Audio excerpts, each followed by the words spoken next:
राधे कृष्णा। क्या आप जान सकते हैं कि जो आपके जीवन में परेशानियां आ रही हैं, कष्ट आ रहे हैं, उसका कारण क्या है? देखिए, हम में से हर एक की लाइफ में कुछ ना कुछ परेशानियां होती हैं, कष्ट होते हैं। किसी किसी की लाइफ में कष्ट ही कष्ट होते हैं। हमेशा एक के बाद एक तकलीफ जाती नहीं है, दूसरा तकलीफ आ जाती है, कष्ट आ जाता है और वो समझ नहीं पाते कि क्या मैंने इतने बुरे कर्म किए थे जो मुझे भगवान ये सज़ा दे रहा है। क्या कभी हम इसको जान पाएंगे कि मैंने ऐसा क्या किया था कि जिसकी वजह से मेरे साथ में ये सारी चीज़ें हो रही हैं।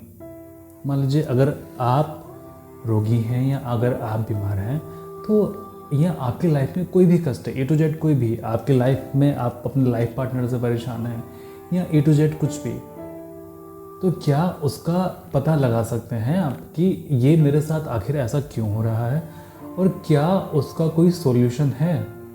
जी हाँ, बिल्कुल है, 100% है।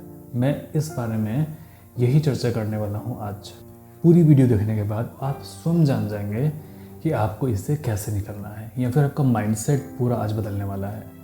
तो क्या आप जानते हैं कि जब भी हम कभी जन्म लेते हैं तो हम अपने घरों का चुनाव खुद करते हैं, यानी कि हमारी मम्मी और पापा कौन होंगे इसका चुनाव हम खुद करते हैं। जब हम एक दिव्य लोक में होते हैं, दिव्य लोक मतलब कि जन्म और मृत्यु से पहले का समय, यानी कि जब हमारे जो सूक्ष्म शरीर है या फिर आत्मा कह लीजिए, जब उसने कोई शरीर धारण नहीं किया हुआ होता है, उस समय की बात, तो हम खुद अपने माता पिता का चुनाव करते हैं, जगह का चुनाव करते हैं कि हमें किस जगह पर रहना है, किस जगह पर हमने जन्म लेना है, हमारे सामने क्या क्या परिस्थितियाँ आएंगी, हमारे सामने क्या क्या कष्ट आएंगे। तो अगर हम स्वयं चुनाव करते हैं कि हमने खुद अपने जन्म लेना है और अपने माता पिता का हम स्वयं चुनाव करते हैं, तो क्यों ना हम अमीरी माता पिता का चुनाव करें, क्यों ना हम ऐसे माता पिता का चुनाव करें कि जिसके पास में बहुत अधिक धनराशि है, बहुत अधिक पैसा है, बहुत अधिक सुख है उनके पास में। फिर हम किसी गरीब परिवार का चयन क्यों करते हैं, या फिर किसी ऐसे परिवार का चयन क्यों करते हैं कि जहाँ पर कोई बीमारी आ रही है, जहाँ पर कोई विवाद है, जहाँ पर कष्ट ही कष्ट है, या फिर कोई ऐसे प्लेस का कि जहाँ पर कष्ट ही आपको मिल रहा है। क्यों करते हैं ऐसे चुनाव?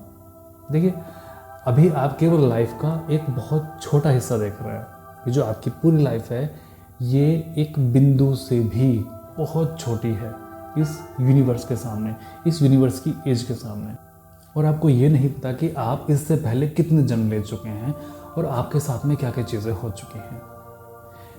आप जो इस धरती पर आते हैं वो कुछ प्रगति करने के लिए आते हैं, कुछ सीखने के लिए आते हैं। अब फॉर एग्जाम्पल, जैसे किसी व्यक्ति ने इस जन्म में आत्महत्या कर ली है, ठीक है, अगले जन्म जब उसको मिलेगा तो फिर से उसके सामने वही परिस्थितियाँ आएंगी जिसमें उसको आत्महत्या करने पर मजबूर किया जाए, या फिर जैसे कि वो पहले ही आत्महत्या कर चुका है। और मैं पहले ही आपको बता चुका हूँ, ये हमारी फिजिकल बॉडी है जो कि यहीं पर रह जाती है, इस धरती पर रह जाती है। ये हमारा प्राणमय कोश है, ये हमारा मनोमय कोश है, ये विज्ञानमय, और ये हमारा आनंदमय कोश। तो ये जो मनोमय कोश है, यहाँ पर हमारे सारे के सारे संस्कार होते हैं। संस्कार मतलब कि हमने इस जन्म में क्या सीखा, हमने इस जन्म से क्या एक्सपीरियंस लिया, इन सभी एक्सपीरियंस को लेके हम अगले गर्भ में प्रवेश करते हैं। इसीलिए जो आज की जो जनरेशन हो रही है बहुत इंटेलिजेंट है। इससे जो आगे आने वाली जनरेशन होगी वो इससे भी बहुत ज़्यादा इंटेलिजेंट है, क्योंकि वो सब कुछ सीख के आ रहा है। हमारी मृत्यु होगी, अगर हम अगला जन्म लेते हैं तो हम इस जनरेशन से भी बहुत एडवांस, बहुत इंटेलिजेंट होंगे, क्योंकि हम ऑलरेडी वो सब चीज़ें सीख के, यहाँ से हम सीख के जा रहे हैं। और जो हमारे यहाँ पर हमारी सारी मेमोरीज होती हैं, बट हम उनको एक्सेस नहीं कर पाते। कारण क्या है एक्सेस करने का? क्योंकि हम वहाँ तक पहुँच ही नहीं पाते, क्योंकि हमारी सीमा केवल यहाँ है, फिजिकल बॉडी, और इसको भी हम सही से नहीं जानते। क्या आप अपनी फिजिकल बॉडी को सही से जानते हैं? जब हम चिकित्सा पद्धति में आते हैं तो हम इसको सही से जान पाते हैं कि हाँ, इसमें इतनी हड्डियां हैं, यहाँ नसें बहती हैं, इतना ब्लड होता है, इतना पानी होता है शरीर के अंदर, ये लीवर है, हार्ट है, किडनी है, तब हम अपने अंदर के स्ट्रक्चर को जान पाते हैं। लेकिन वो जो स्ट्रक्चर है, प्राण शक्ति बह रही है, ये आपका प्राण शरीर, वो जो प्राण शक्ति बह रही है, इसको नहीं जान पाते, कभी भी नहीं जान पाते। और इसी शरीर में जन्म लेते हैं और यहीं पर भी अपने प्राण छोड़ देते हैं, कभी यहाँ नहीं जान पाते। अगर आपको जानना है ना कि आपके जीवन में इतना दुख क्यों है, इतनी तकलीफ क्यों है, तो आप ध्यान कीजिए। ध्यान से पहले इस शरीर में आइए और फिर इस शरीर में आइए। यकीन मानिए, जब आप इस शरीर में आएंगे तो आपको आपके पिछले जन्म याद आने शुरू हो जाएंगे। और जब आपको आपके पिछले जन्म याद आएंगे तब आप जान पाएंगे कि आपको आपके लाइफ में परेशानियाँ क्यों हैं। और जब आप इसको जान पाएंगे कि आपको आपकी लाइफ में परेशानियाँ क्यों हैं, तो 50% परेशानियाँ तो आपकी वैसे भी ख़त्म हो जाएंगी। ख़त्म क्यों होंगी? क्योंकि फिर आप देख पाएंगे क्लियरली कि ये था गणित, इसका इस वजह से मेरी परेशानी है और ये चीज़ मुझे आगे करनी है। अभी तो आपको कोई रास्ता ही तय नहीं है कि मुझे करना क्या है, मुझे जाना कहाँ पर है, जीवन का उद्देश्य क्या है। अगर आप ये टॉपिक कहीं पर भी सर्च करते हैं, तो जैसे आप सदगुरु की वीडियोज़ आप देख लीजिए, वो कहेंगे कि जीवन का टॉपिक, जीवन का उद्देश्य क्या है, तो वो क्या बोलते हैं, दिस इज बुलशिट क्वेश्चन। ये उनको तो पता है कि जीवन का उद्देश्य क्या है, और अगर वो समझाएंगे तो मुझे लगता है कि जनता नहीं समझेगी, इसलिए वो कहते हैं कि इंजॉय करो, मेडिटेशन करो, ध्यान करो। मेडिटेशन करना है, ध्यान करना है, लेकिन ये भी समझना है कि जीवन का उद्देश्य क्या है। अच्छा, अगर जो सदगुरु है, अगर उनसे पास्ट लाइफ की बात करो, तब भी ये कहेंगे this is bullshit, don't believe it. जबकि उन्होंने खुद कहा कि मैं पिछले जन्मों में अपने जा चुका हूँ, और वो आपको जाने के लिए रोक देते हैं। और शायद वो वजह ये भी हो सकती है कि शायद आप वो चीज़ें झेल ना पाएँ जो कि आपके पहले आपके साथ में हो रखी हैं। एक तो खुद की परेशानी ये है, और फिर पिछली परेशानी आप साथ में ले आएँ, शायद आप उसको झेल ना पाए। लेकिन यकीन मानिए, मैं इस चीज़ को एक्सपीरियंस कर चुका हूँ, और आपको बहुत बहुत शांति मिलेगी, और आपका जो आध्यात्म का लेवल है वो बढ़ जाएगा। मुझे नहीं पता कि वो क्यों मना करते हैं, लेकिन मेरे अनुभव के आधार पर कि सभी को ये ऐसा करना चाहिए। और अगर आपके मन में प्रश्न है कि ये हम पास्ट लाइफ में कैसे जाएं, या फिर हम इस शरीर को एक्सेस कैसे करें, हमारे मनोमय कोश को, तो ये मेडिटेशन है, इसको आप कीजिए। 1 महीना 2 महीने लगातार कीजिए। मुझे पक्का यकीन है कि आप इस शरीर पर चाहे 1 सेकंड के लिए पहुँचें, चाहे 1 मिनट के लिए पहुँचेंगे, आप पहुँचेंगे अवश्य। और आप तुरंत ही जान पाएंगे कि आपके लाइफ में इतने सारे दुख तकलीफ क्यों हैं। प्रेजेंट टाइम में आपको जो परेशानी उठानी पड़ रही है, वो क्यों उठानी पड़ रही है, इसको आप जान पाएंगे। अच्छा, अगर यही स्पीच आप ओशो की सुने कि जीवन का क्या उद्देश्य है, तो ओशो यही कहेंगे कि जीवन खुद एक उद्देश्य है। जीवन का कोई उद्देश्य नहीं है, जीवन खुद एक अपने आप में सबसे बड़ा उद्देश्य है। अगर जीवन का भी कोई उद्देश्य रहा, तो फिर वो उद्देश्य तो जीवन से बड़ा हो गया। जीवन स्वयं में एक उद्देश्य है। ये परमात्मा का एक विराट उत्सव चल रहा है, जिसको आपने आनंद लेना है, जिसका आपने आनंद लेना है। जी हाँ, हमने आनंद लेना है, लेकिन एक गधा भी तो उसका आनंद ले रहा है बिना स्ट्रेस में आए, है ना।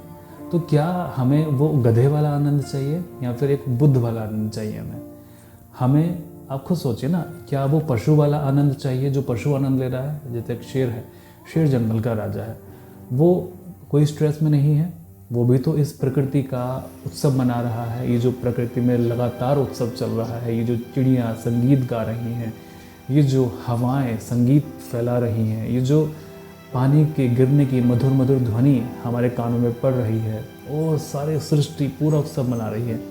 इस उत्सव को एक शेर भी तो एंजॉय कर रहा है, लेकिन वो आनंद एक जानवर का आनंद है। लेकिन हम इंसान हैं, तो हमें प्रगति करनी है। पहले हम जानवर थे, जानवर से अपग्रेड होकर इंसान बने, और इंसान से अपग्रेड होकर हमें बुद्ध बनना है। तो हमें तो बुद्ध वाला हमें आनंद चाहिए। तो जीवन का उद्देश्य आपका यही है कि आपने इस जीवन में आके प्रगति करनी है। अदरवाइज तो आप यही चक्कर लगाते रहेंगे इसी जन्म में, जन्म मरण के चक्कर में आप फंस जाएंगे। आप में से बहुत से लोग ऐसे हैं कि जो पुनर्जन्म को नहीं मानते हैं, है ना। लेकिन मैं उनसे यही कहूँगा कि हिम्मत करके, अगर आपके अंदर वाकई में हिम्मत है ना। देखिए, मैं इस चीज़ को क्लियर करूँगा आपके सामने। जैसे मैंने आपसे कहा था कि पुनर्जन्म है, आप लोग मानते हैं कि पुनर्जन्म है ना। लेकिन क्या आपने वो देखा पुनर्जन्म? नहीं देखा ना। सूर्य है, आप उसको जानते हैं कि मानते हैं? आप जानते हैं कि सूर्य है। ऐसे ही जिन लोगों ने पुनर्जन्म नहीं देखा और वो पुनर्जन्म को मानते हैं, तो फिर ये उनकी जो श्रद्धा है वो झूठी है, जो आस्था है वो झूठी है। पहले आप जानिए उस चीज़ को कि वो वाकई में है कि नहीं है, उसका एक्सपीरियंस कीजिए। और यही सेम बात उन लोगों के लिए है जो ये कहता है कि नहीं है।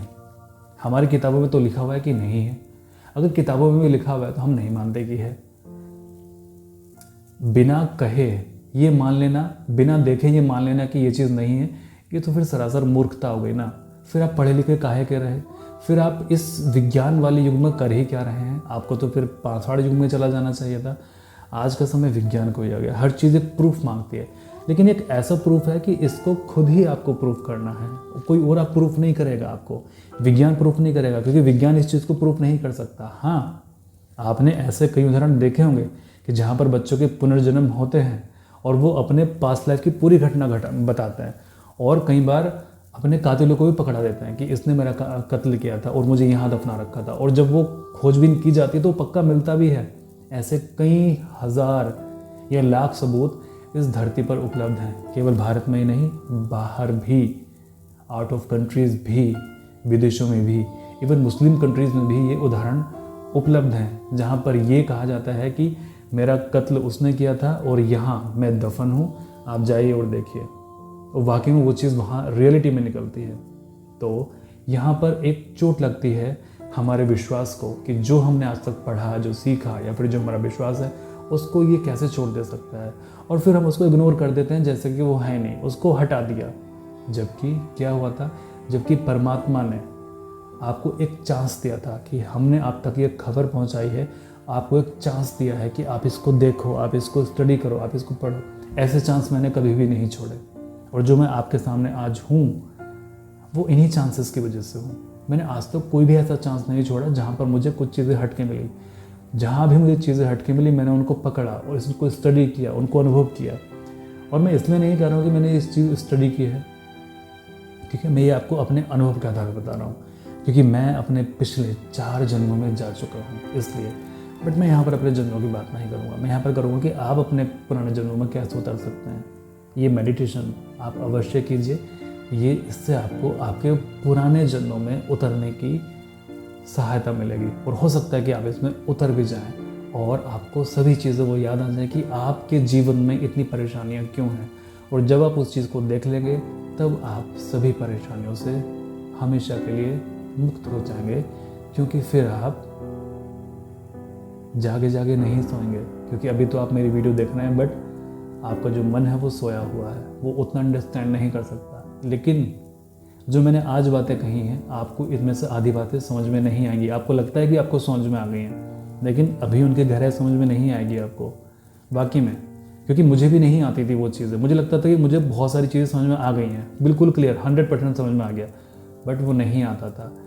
जब मैं उस चीज़ का मैंने खुद एक्सपीरियंस किया तब मुझे वो चीज़ समझ में आई कि एक्चुअल में ये चीज़ ये है। अभी मैंने आपको वीडियो बना दी, आपको सारी वीडियो मेरी समझ में आ गई, बट जब आप इसका खुद एक्सपीरियंस करेंगे, जब खुद आप अपनी वो लाइफ देखेंगे जो पहले घट चुकी है, जिसका आपको कोई बोध नहीं है, तब आप इस वीडियो का मीनिंग समझेंगे।